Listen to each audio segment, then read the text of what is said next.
Hello everyone, क्या आपने भी केवीएस ईएमआरएस का टीयर 2 दिया था और क्या आप भी फ़िलहाल किसी गवर्नमेंट ऑर्गेनाइजेशन में वर्किंग हैं तो ये वीडियो आपके लिए है। एक्चुअल में मैंने कुछ दिन पहले डॉक्यूमेंट वेरिफिकेशन के रिगार्डिंग एक वीडियो अपलोड किया था जिसमें मैंने पूरी लिस्ट बताई थी कि डॉक्यूमेंट वेरिफिकेशन में आपको कौन कौन से डॉक्यूमेंट चाहिए रहेंगे। तो उसमें एक डॉक्यूमेंट था एनओसी, ठीक है, और उसको लेकर अब बहुत ज़्यादा कन्फ्यूजन्स आ रहे हैं।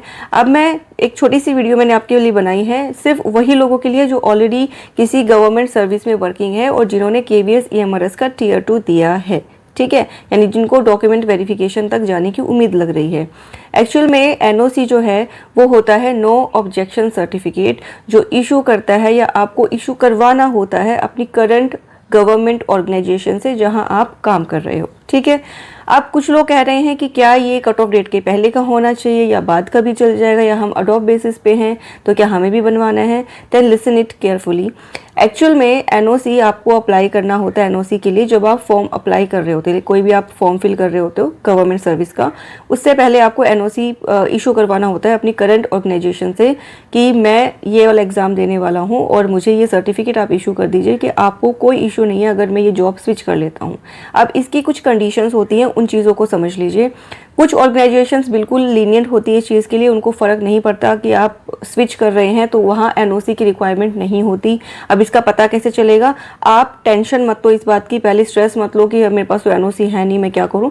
आप पहले अपनी ऑर्गेनाइजेशन से जहाँ पे भी आप काम करें, जिस डिपार्टमेंट में आप काम कर रहे हैं, पहले वहाँ जाके पता कीजिए कि वहाँ ऐसा कुछ सीन है या नहीं एनओसी का। ये बहुत सारे ऑर्गेनाइजेशंस को दिक्कत नहीं होती। कुछ गवर्नमेंट सर्विसेज ऐसी हैं जहाँ पे आपको एनओसी देना ही पड़ता है। अब अगर फिर भी एनओसी नहीं है, इन दैट केस क्या होगा भाई? कुछ नहीं होता, कोई भी आपको जॉब स्विच करने से रोक नहीं सकता। बस इतना होता है कि अगर उस ऑर्गेनाइजेशन की कुछ टर्म्स एंड कंडीशंस थी एनओसी के रिगार्डिंग और आपने वो फुलफिल नहीं की तो आपको कुछ बॉन्ड फिल करना पड़ता है।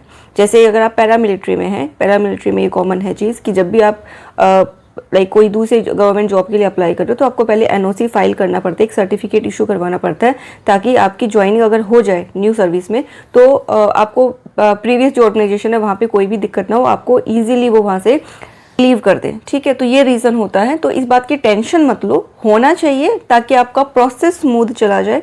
और इसके लिए आप अपने ऑर्गेनाइजेशन से पूछ सकते हैं। अगर आपको इस बात की नॉलेज थी और आपने एनओसी बनवा रखी थी तो कोई दिक्कत नहीं है, नहीं बनवा रखी तो आप अब बनवा लीजिए। वैसे अब कोई बनाने का लॉजिक नहीं रहता क्योंकि वो फॉर्म अप्लाई करने से पहले ही अप्लाई होती है, तो इस चीज़ का स्ट्रेस मत लो। हो सकता है आपके डिपार्टमेंट में ऑर्गेनाइजेशन में ऐसा कोई इशू हो ही नहीं, ठीक है। तो जस्ट रिलैक्स्ड, और रिजल्ट देखते हैं कब आएगा। टाइम तो हो गया काफ़ी, आ जाना चाहिए अप्रैल एंड या मिड ऑफ मई तक एक्सपेक्टेड है ईएमआरएस का, और लगभग उसी टाइम या उसके थोड़े बहुत टाइम बाद या आसपास हमें केवीएस का रिजल्ट भी देखने को मिल सकता है।